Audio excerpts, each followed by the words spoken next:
here's the question that we've got. And I put you on speakerphone because my wife's in the other room to hear this. We got a bill keep getting a bill about. I went to the eligibility department here in Phoenix, and the eligibility department said that I wasn't supposed to have to pay. There was a controversial issue about paying money, and I wasn't supposed to have to pay anything except for my my medications and stuff. But the confusing part is what happened with me is in 2016. To make a long story real short, I had regular health insurance outside the VA. And I had a medical condition that I was ambulatory, and the thing is that they wouldn't take me to the local VA hospital downtown. They took me to the nearest ER. So, on that note, I told when I entered that I was a veteran. Long story again, and I thought everybody notified who they were supposed to notify, but. And then I got my hospital bill, and it was outrageous. And so, but make a long story short, on these charges on this bill, current bill, it says suspended. And the charges, my wife's been making payments to get this balance down, and then it says suspended, and then it says unsuspended. And what we don't understand is how can you suspend a payment of $310.49, and then later down on the bill, unsuspended for $310.49, and then all the money that my wife, not much money, but we've been making as much as we could to pay it, and we thought we made payment arrangements, and now I find out that it's been turned over to the Treasury for them to go into immediate access my Social Security money that helps pay on our mortgage.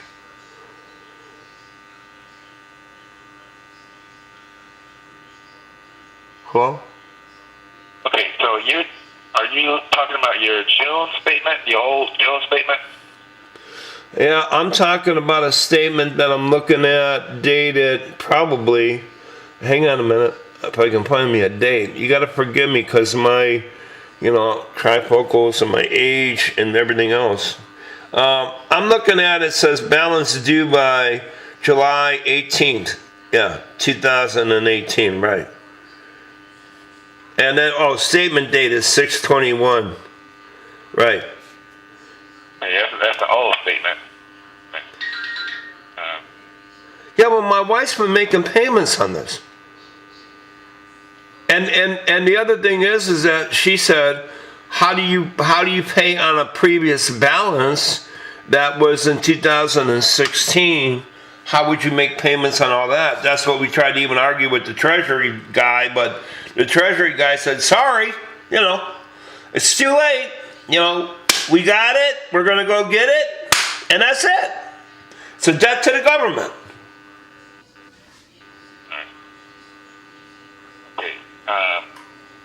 Okay, as far as making payments, the only way to just make smaller payments than what's actually due to the VA is you have to request an official repayment plan with the VA, and it has to be approved by the VA. Right? So when random payments are made that are less than what's due, if they become 120 days, if the balance becomes 120 days delinquent, then the VA can turn it over to the U.S. Treasury cross-servicing for collection. Right? So the only way to avoid that is to request an official repayment plan. Right? Okay, but hang on 1 second, okay? I got to get a piece of paper to read to you because I've been dealing with people in government, so hang on 1 second, man. But hang on.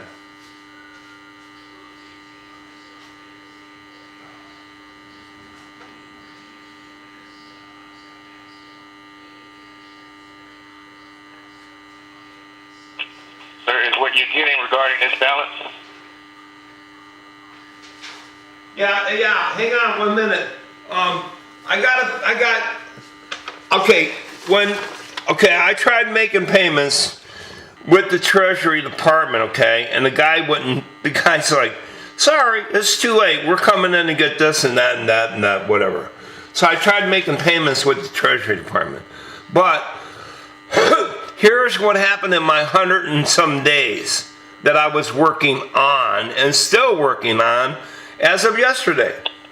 There's a guy in the Department of Veteran Affairs, West Consolidated Patient Account Center, that I called when I got my letter dated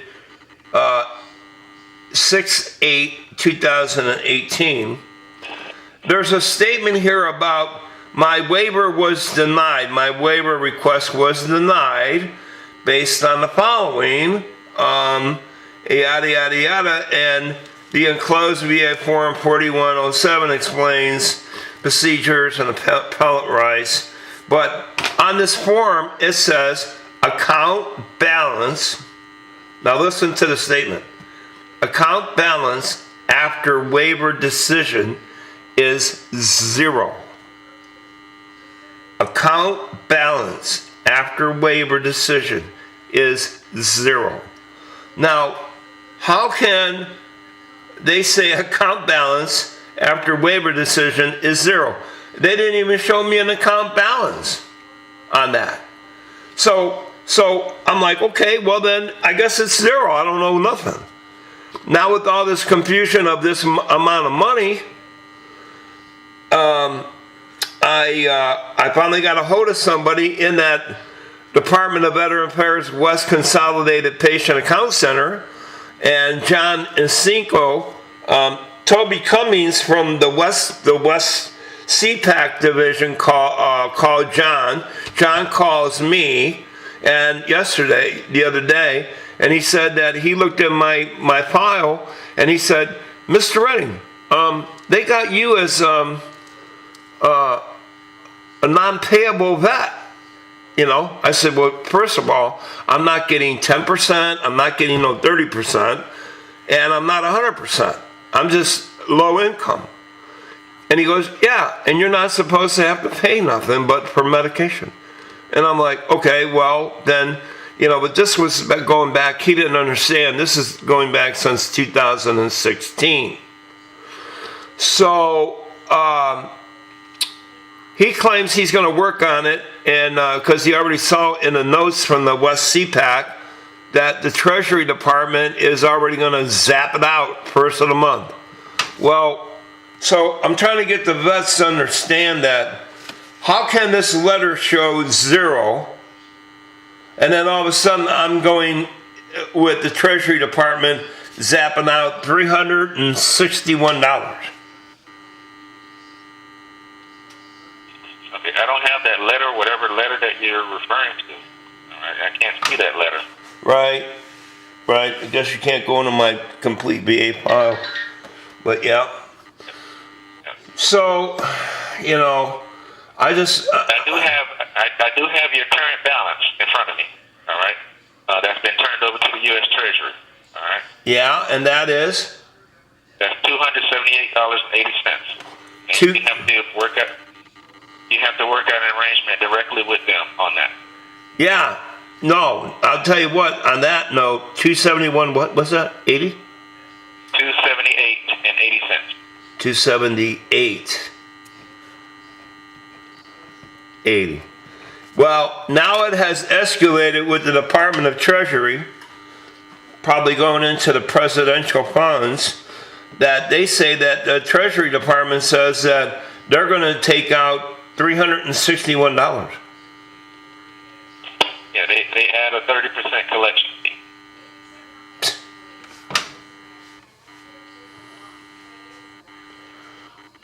Okay.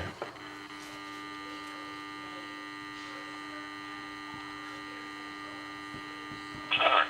Okay. You have to speak to them. Well, what happened to all the money that my wife... This is what I don't understand on the June bill. So what does it say? Charge suspended. And then it unsuspended it. So what happened to the suspended and what happened to the unsuspended? Can you explain that one? Okay. So if a charge is suspended, that means that there may be a charge in question.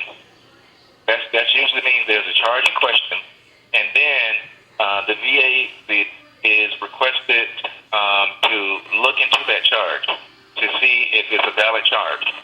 And so if they find that it is a valid charge, then they unsuspend it. That's what that is.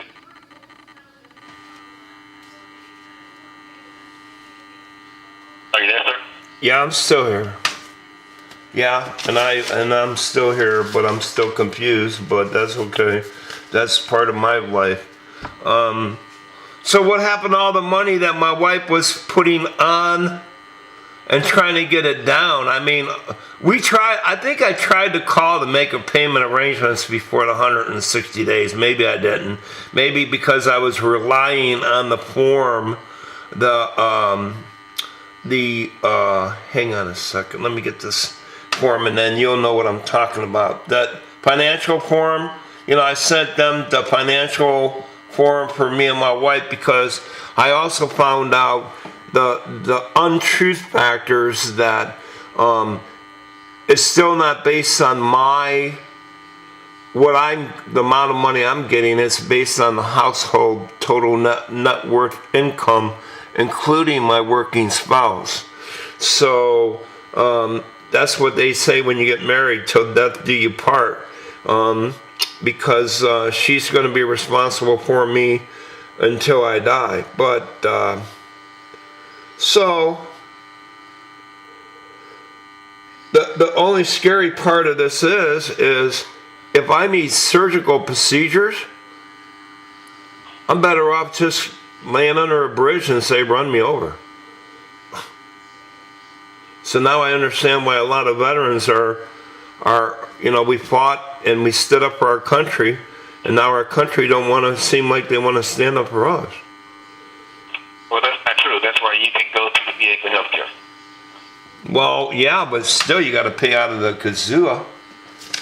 It's cheaper than a regular hospital. I will say that. But so, all right. Well, thank you very much. I'm sorry to bother you, but at least I got some explanation about this, and it's not going to help the.